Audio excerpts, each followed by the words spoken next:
All right. Hello, Strength Sisters. We are going to interview our awesome Strength Sister ambassador who has been with us for quite some time now and has an amazing story, an amazing transformation. Her name is Lisa Friedel. Lisa, hi. Hi. So I'm just going to go through a few things and then I'm going to just interview Lisa so you guys can hear her story. So let's just go ahead and get started.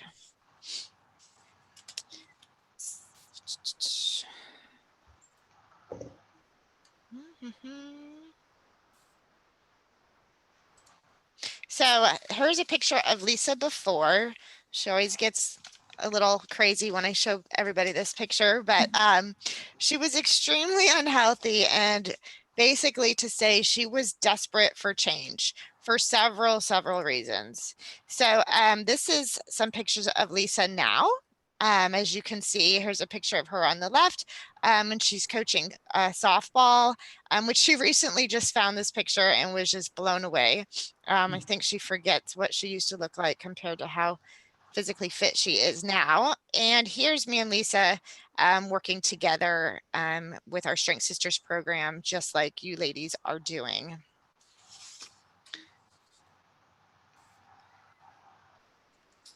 So here's Lisa's total transformation so you can see it. Lisa's 47 years old. She has 3 children and she's had twins. So basically, I'm going to go ahead and now that you see the proof here, I'm going to go ahead and let Lisa go ahead and talk to you and I'm going to interview her. So I'm going to stop my screen share just so you can see Lisa nice and big.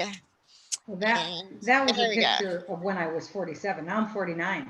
Oh, yes. Now she's 49 and looking even better, which is And awesome. feeling even better. Even more importantly, Yeah. right?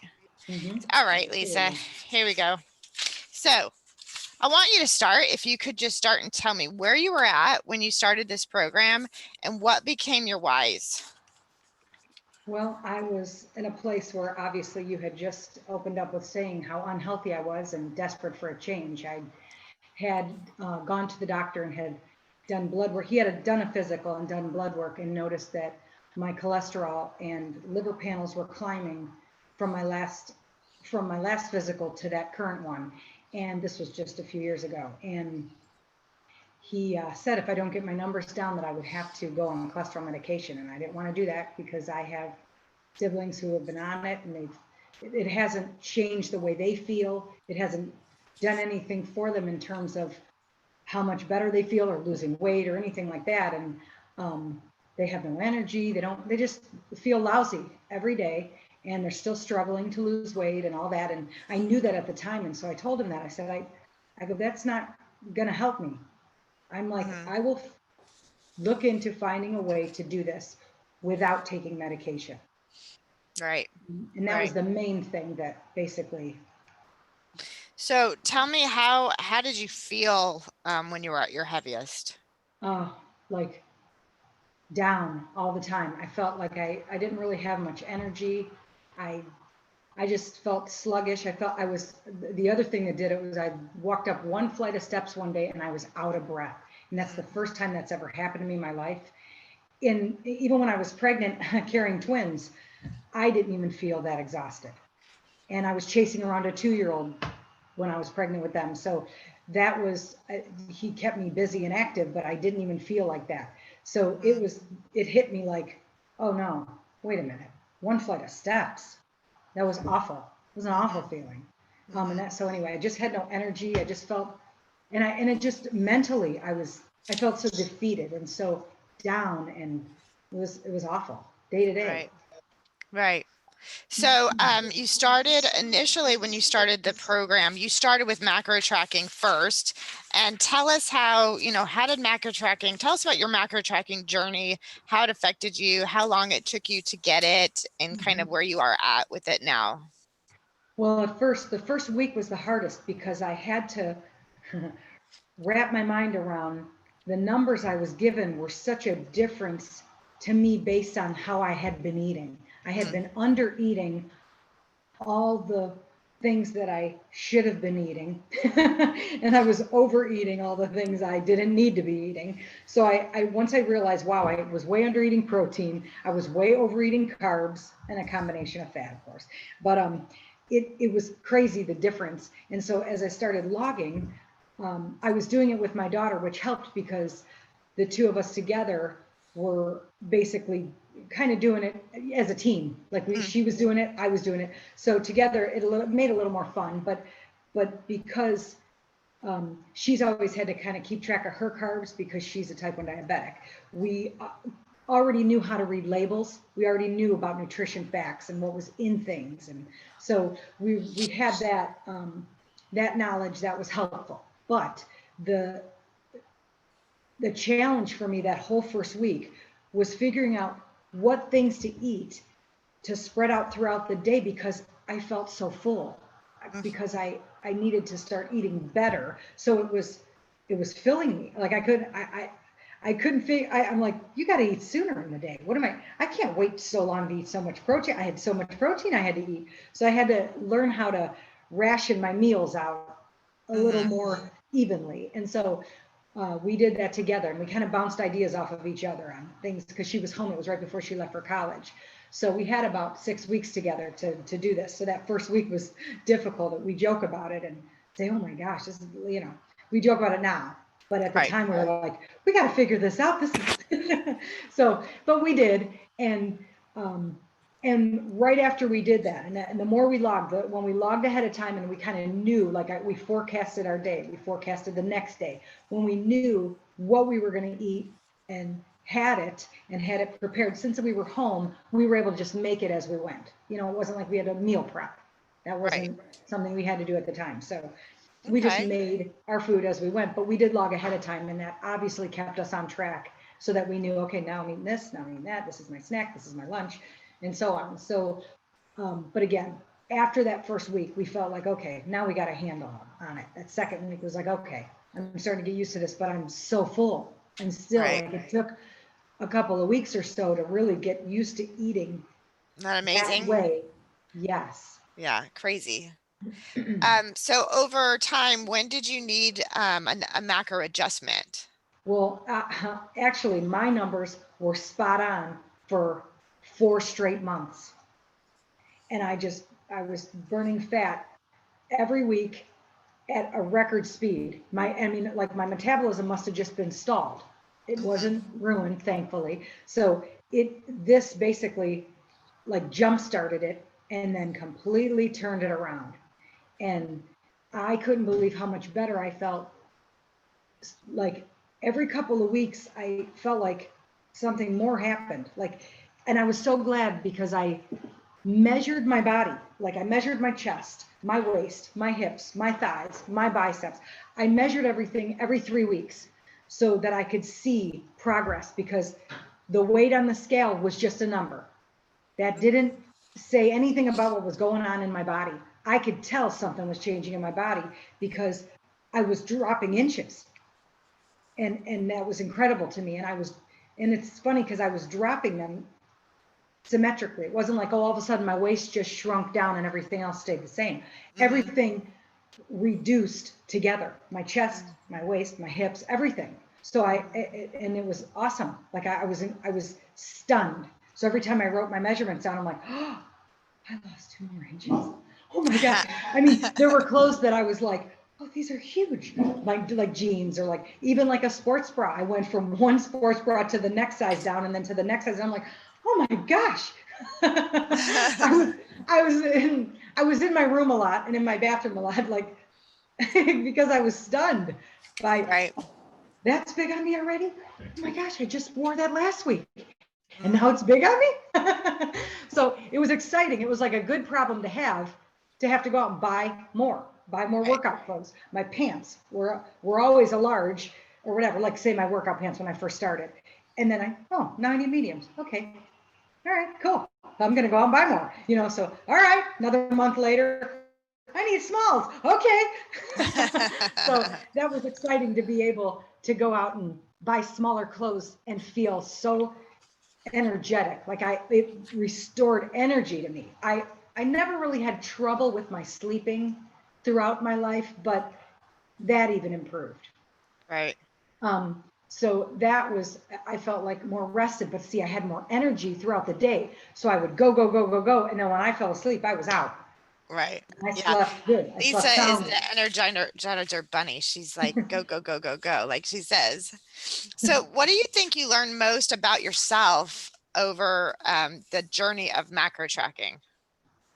The most, well, I learned that I had more discipline than I thought. And because I was so determined to do it, because I knew my life depended on it. And that was important to me. I'm like, my life depends on this. I have a history in my family of heart disease, and my father passed away at a young age of a heart attack, and that was so sudden and unexpected. And I thought, I'm walking right down that path. Whoa, I can't, this, no way, because that was reality for me. So for me, I realized, okay, you were just eating a lot of the wrong things, although I always enjoyed eating good quality, healthy foods, always, my whole life. But when I was going through a stressful period of my life 4 or 5 years back, I noticed the weight starting to add because I was starting to eat in more of a comforting of my emotions. Like I would eat less of things. And when I'm extremely stressed, I remembered that I would not eat because I just felt sick or like just felt um, down. And although some people aid that with food, I a lot of times wouldn't eat. And then when I did, it was just snacking on things that brought me comfort.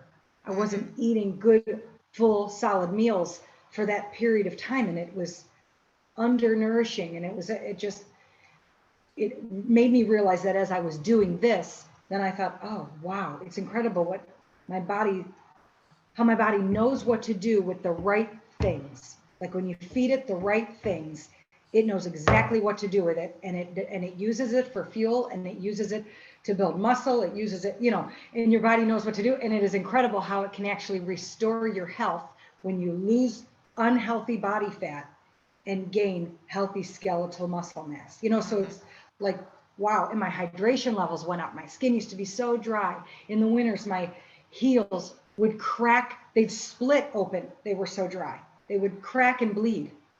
My hands would be so dry. I mean, so my hydration level increased by like 20% from my initial scan to, Right.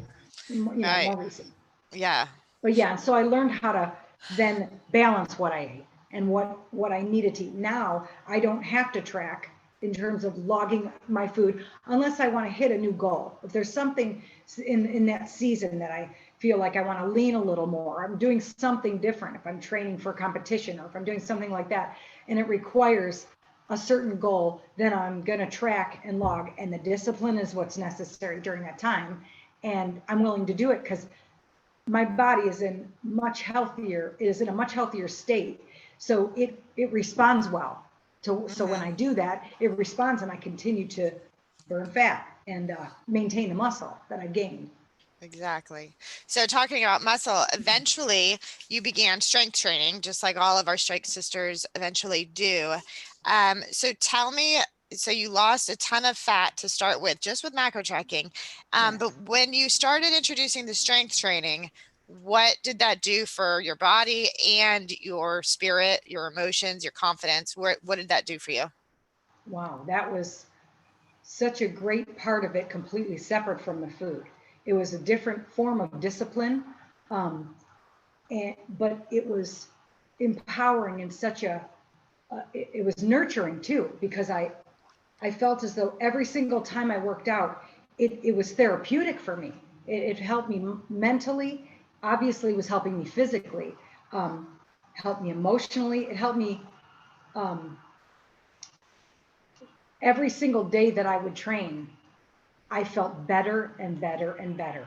Even when I was sore in the in-between days, I felt great. And it was like a reminder to me that you worked out hard, like you did what you were supposed to do, because I always try and give 100%. So for me, knowing that, form is obviously first, safety, your form is important, your listening to your trainer and doing exactly what you're advised to do and doing it the best to your ability, you eventually start to reap the rewards because you start seeing it, not just seeing it, but like just in the regular everyday things. When I'm moving furniture, when I'm going grocery shopping, when I'm lifting things in and out of my car, when I'm just anything I'm doing that requires physical strength, it's there. So as I was going on, when I first came to the gym, I couldn't even do a push-up. So I don't mean to laugh. I'm just kind of laughing at myself because I can picture, I can picture back and going, ooh, all right, well, I got to do it on my knees. That's okay. All right, that's modification. Well, even that was hard. And trying to do a pull-up with a green resistance band, which is the tightest, strongest one, I still needed help with, the trainer had to lift my body up with me trying to pull myself up. So that was not funny at the time. That was very discouraging to me personally. Right. And so, but anyway, once I started training regularly, I started seeing I kept turning a corner every single, I noticed it every, I don't know, it seemed like 3 to 4 weeks. It was just like when I tracked and I kept track of my measurements every 3 to 4 weeks. I'd check them again and they were smaller. When I would train every 3 to 4 weeks, I noticed, oh my gosh, I could do that now. I couldn't do that before. I could, so it wasn't so much about the pounds in number of lifting. It was also like reps and, oh, now I could do a push-up. Well, now I could do a set of 5 of them. Now I could, and like a couple months later, I'm doing 3 sets of 10 of them on my feet, not modified. So there were, and so now I'm to the point where I could do pull-ups unassisted with no band. So I never thought that day would come. So that's a big deal. That's awesome. Right. It is, because that's a huge sign of progression. And that doesn't just happen overnight. That takes time. And exactly.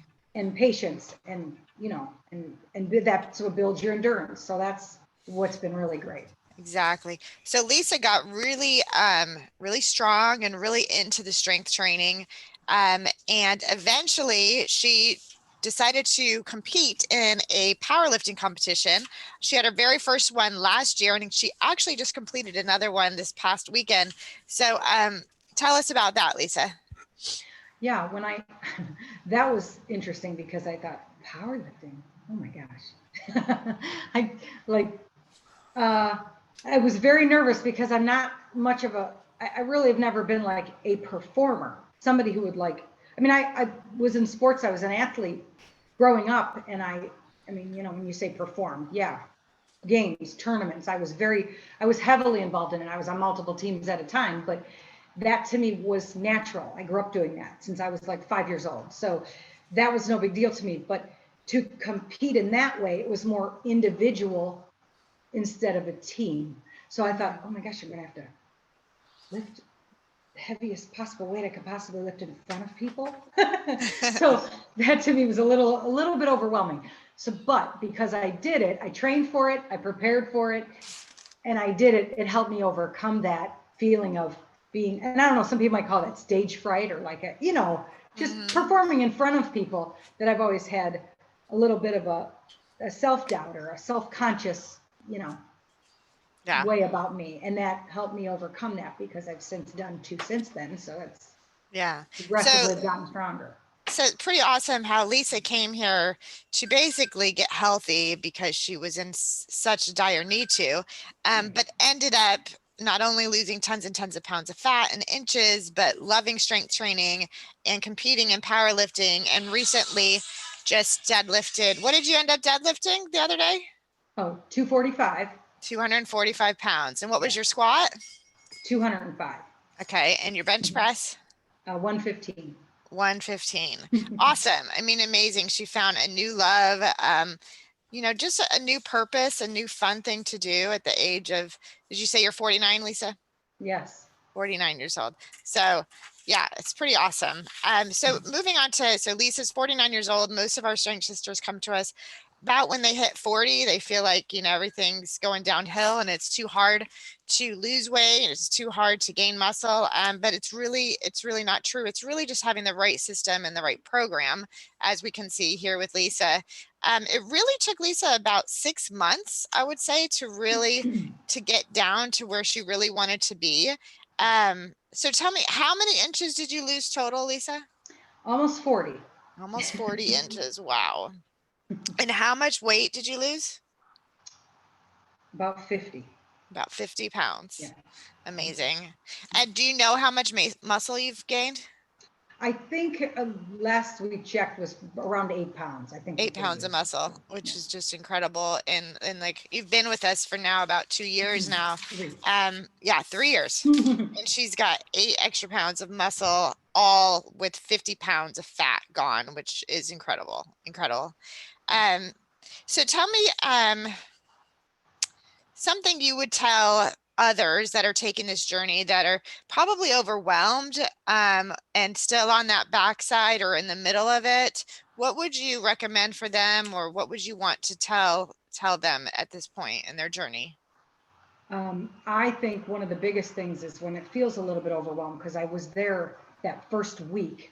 I had to try and wrap my mind around, sticking to numbers and figuring out what things that I knew I should be eating instead of what I was eating, and this replacing that. It seems like a lot, but you kind of just have to break it down and get used to, like, say the app, for example, when you're tracking, when you're logging your food and stuff.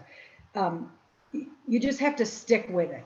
And if you're determined to do it, you'll do it. It's just a matter of walking through it step by step, little things each day. There's some things you have to, some things I had to eliminate right off the bat, for my own good. But some things I'm like, okay, I'm going to still have that because that's what I've been doing. Like something little and simple, for example, to be real. Creamer in my coffee. I didn't have sugar anymore. I had creamer, and it was an organic coconut milk creamer. I loved it. Well, it was like 8 carbs in the 2 tablespoons I used. Well, I was only allowed 86 carbs in a day. But I'm like, I don't know. I'm keeping that. Because that's all. I have coffee in the morning, and that's that, and whatever. But it was worth it to me. But I got rid of the cookies, got rid of the pastry, got rid of the, the extra carbs that I didn't need, replace it with more of the fruits and the vegetables and the healthier carbs, the sustainable, nutrient dense based foods that my body needed. And that's where my fuel was going to come from anyway. I liked those anyway. I just wasn't eating enough of them. And as I tracked, I got familiar with how much of this I needed, how much of that, easy. So there's just little things you kind of got to pick up as you go. And then you take this out. Oh, is that worth it? Nope. Replace it with that. It has to just be, you just have to let it be simple, because it can be. You don't have to overthink it. And because I tend to do that with stuff. And with that, I didn't. I was just like, oh no, that's not worth it. Remove that. I'd rather have that. By the end of the day, I want to feel like I've accomplished something. And some days we're frustrating, but that's okay. I'm like, you're not perfect. Move on to the next day. Start logging for the next day. Start logging for the day after that. Right. What did you like about today? Whatever you didn't like to eat, don't force yourself to eat it again. Find something else then. Exactly. And if it's something that you bought and you can deal with it, okay, eat it till it's gone and then move on and eat something else. You should be able to simply replace some of the things that you either get burned out of eating or just don't really like every day. Some people don't like to eat the same thing every day. I don't really. There are certain things I can, but some things I don't want certain foods every single day because then I'll get sick of them. So I like variety. Plus being home makes it easier for me just to make it as I need it. So as I log, I already know what I have. I don't have to be like running around to the grocery store. But people need to understand that there's just simple common sense needed for it, because if you have to go to the grocery store and get the things you need just for a week at a time, then go do it. And then log what you need. Figure out what you need for the week, log it, move on, go day to day to day.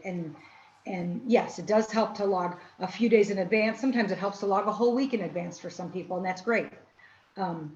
So as long as you're forecasting and you have everything you need, you're not going to find yourself like all of a sudden stressed. Oh my gosh, I logged all this and I don't even have any of this, or I have to go out to eat now, right? Although you can make that work too. So it just takes a little bit of common sense and a little bit of simple thought, and give yourself grace. Sometimes you'll feel like by the end of the day, you're like, oh gosh, I still have a couple more things to eat and I'm full. Well, okay, it's hard to force yourself to eat if you don't want to eat. For me, it is. So anyway, but I'm saying all that to say that there are things that you can easily adapt to doing, especially when you start feeling better. And you will. Like, it's a fact. Everyone feels better when they eat better. Right. Your body needs that. Your body knows what it needs, and it's going to use it properly. And you're going to feel the result of that.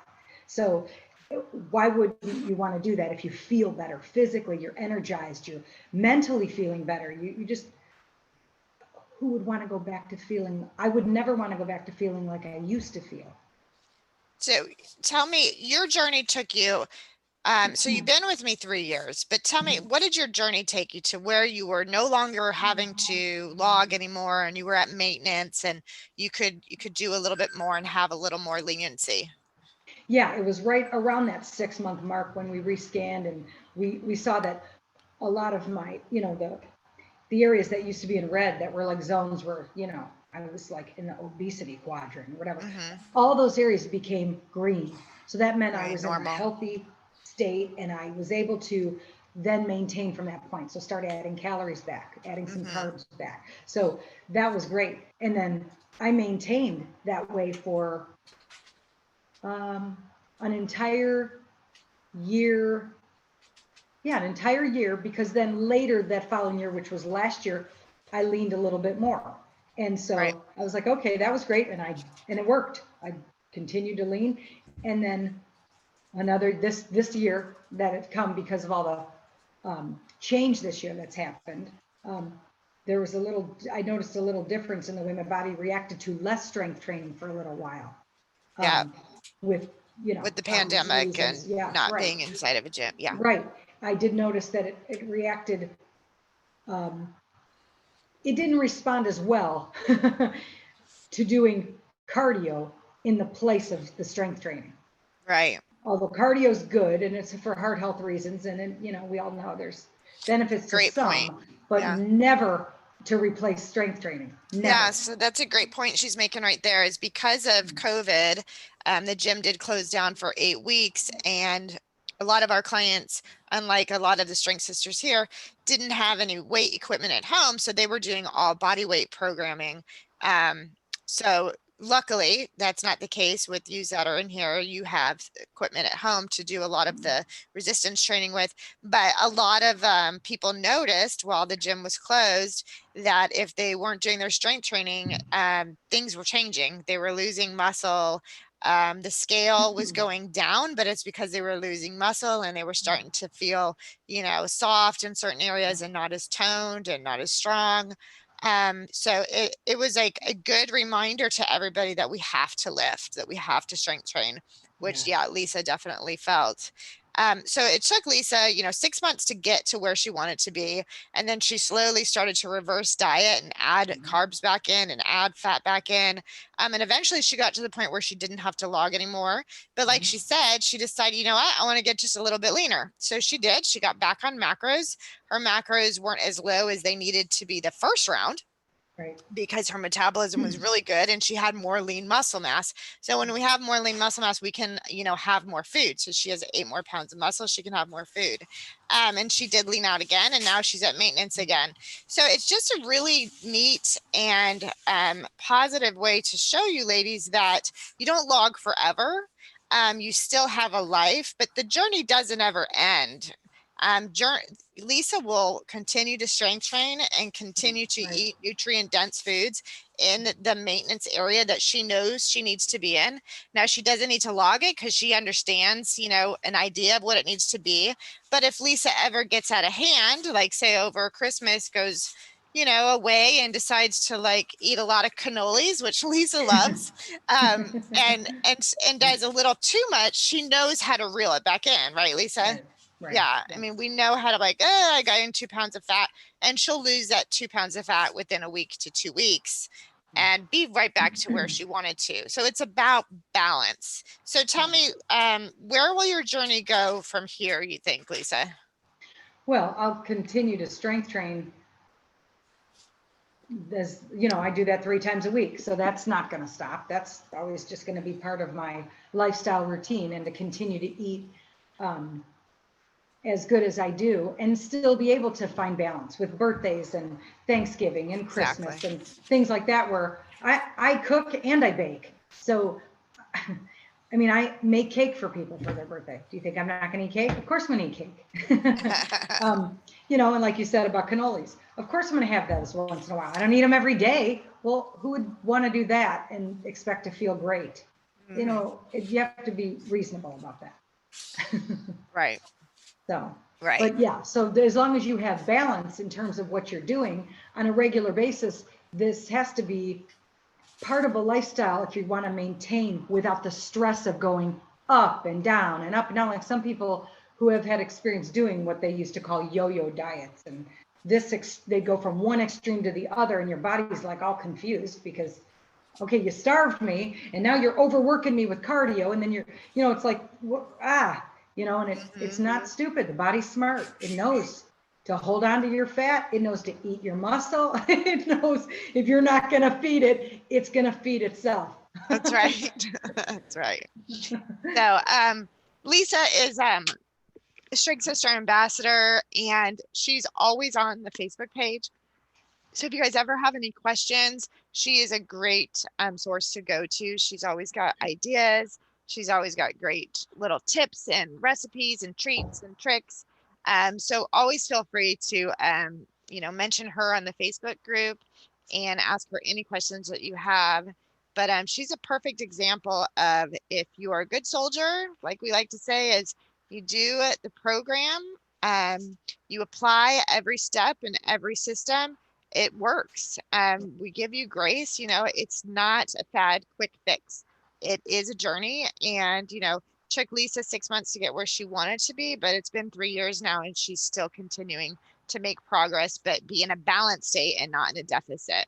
So pretty awesome. Thank you, Lisa. Is there anything else you wanted to say? I feel great, and I want to continue to feel this way. So for me, it only makes sense to keep doing what I'm doing. And, we all age year after year, although this has, because it's restored my health, it's kind of restored a youthfulness to me that um, I have more energy than I did when I was younger. And I never thought that was possible. So, plus, I have more strength than I did when I was younger. And I actually thought that I had the most strength in what I considered like the prime age of my life in high school when I played fast pitch softball. I thought that I was the strongest then. I clearly was not.